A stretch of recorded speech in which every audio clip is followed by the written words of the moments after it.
Hey guys, I'm back with another workout session. No, actually this is a recipe. Today I'm making pide, which is a Turkish dish.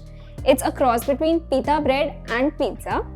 It's unique because of its boat shape and you can use any kind of fillings that you like. So let's see how to make the dough. I'm going to add in flour. Next, I'm adding in yeast. I always use instant yeast because it gives me the best results and it acts also really fast. And another thing about instant yeast is that you don't need to really activate it at first. Next, I'm adding in salt and then sugar. Now I'm going to lightly mix this using a spoon.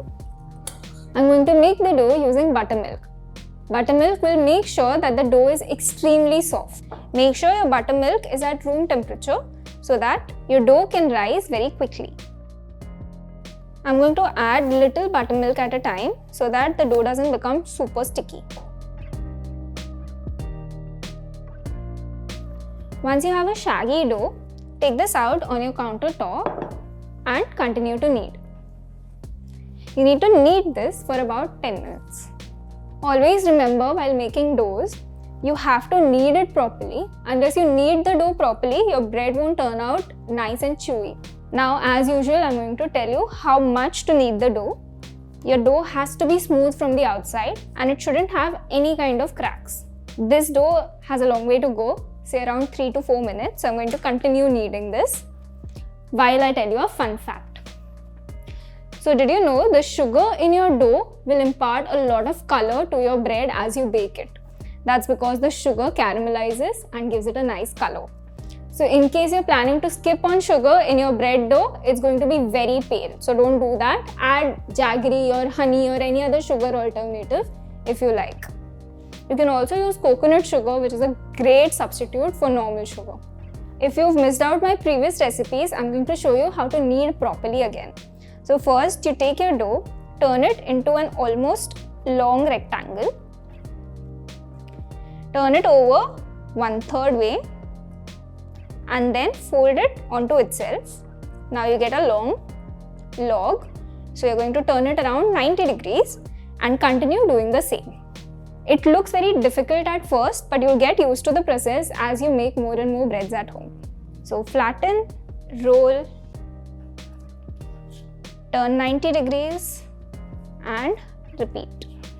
Now that my muscles are activated, it's time to let the yeast activate. The dough is ready and here's how you can tell whether it's properly ready or not. It has a nice and smooth surface, it's not cracking from anywhere, and when I push my finger through it, it bounces back. So this is ready. I'm going to rest this in a bowl, flatten it out, and I'm going to cover this with a wet cloth. Now I'm going to let this rest in a warm place for 30 minutes. So by the time our dough is resting, let's make our filling. Now your filling can be anything that you like, as mentioned before. You can use any kind of veggies that you like. But today I'm going to make a unique mix. I'm starting with some chili oil.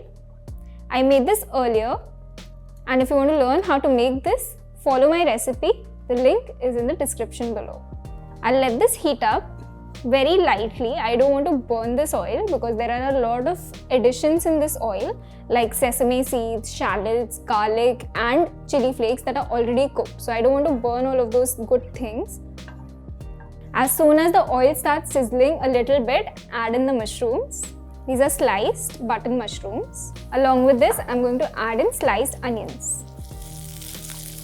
Just toss it around. So the reason that I'm cooking this mixture before adding it to the dough is so that it doesn't leave out moisture while the bread is baking.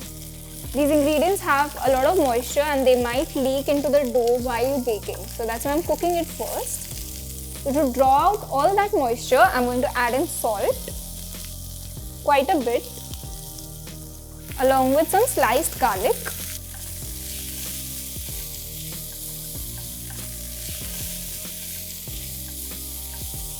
So the mushrooms and onions have left out quite a bit of water.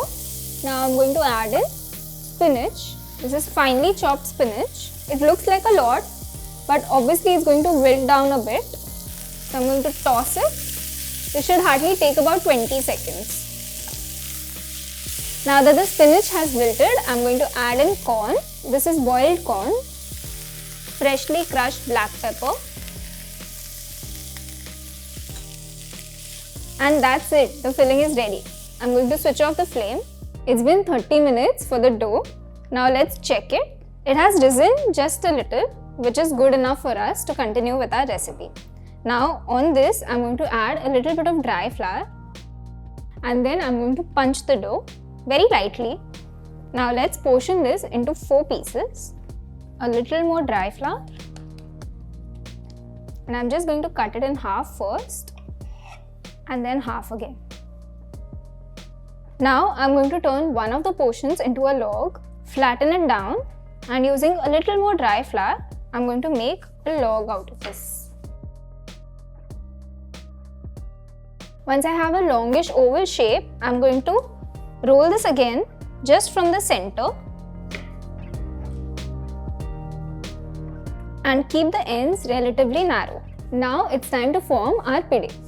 So I'm going to take a little bit of milk and brush it on the sides, on the longer sides. Make sure you don't use too much, otherwise your dough won't stick onto itself. Now I'm just going to push this in, forming kind of a lip over here. I'm going to seal in all these seams. And just pinch the ends to make a boat shape. Now I'm going to do the same thing with the rest of my dough.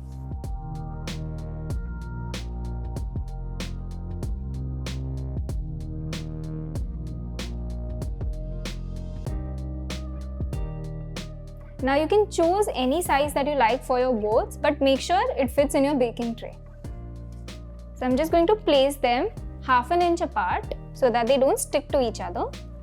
And if you want, you can elongate them by pulling them so that they all look the same. And just press it down in case it starts shrinking. Now it's time to fill the pide.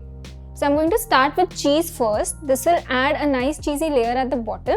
And it will help the topping stick once it's baking. Not much, just a thin bed of cheese. Just add as much as you like, but make sure you get enough filling in each bite. Now I'm going to top this off with more cheese.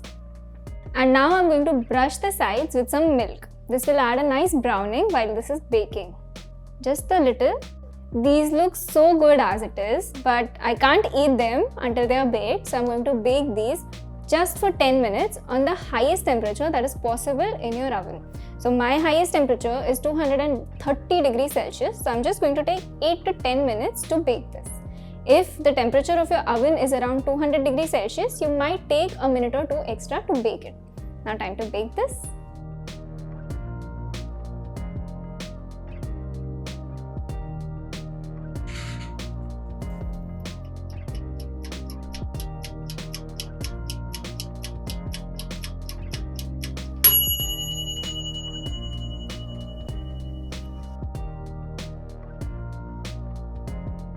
The kitchen smells so good right now. I'm going to let the pide cool down at least for 10 minutes.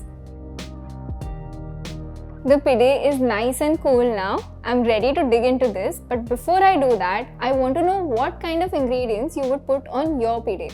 Let me know in the comment section below. Until next time, keep baking.